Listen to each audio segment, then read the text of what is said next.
बहुत फरसूद लगते हैं मुझे प्यार के किस्से, गुलो गुलजार की बातें, लबो रुखसार के किस्से।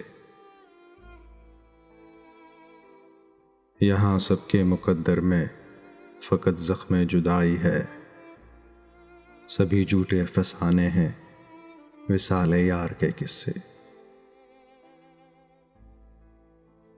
भला इश्क व मोहब्बत से किसी का पेट भरता है, सुनो तुमको सुनाता हूँ मैं कारोबार के किस्से। मेरे अहबाब कहते हैं यही एक ऐब है मुझ में, सरे दीवार लिखता हूँ बसे दीवार के किस्से। कहानी के सुलैला की बहुत ही खूब है लेकिन,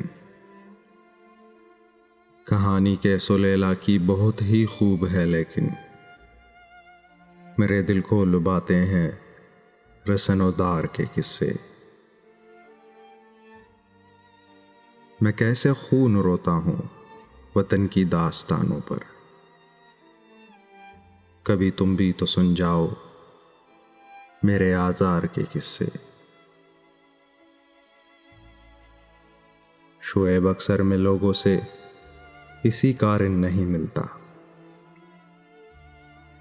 शुएब अक्सर में लोगों से इसी कारण नहीं मिलता, वही बेकार की बातें, वही बेकार के किस्से।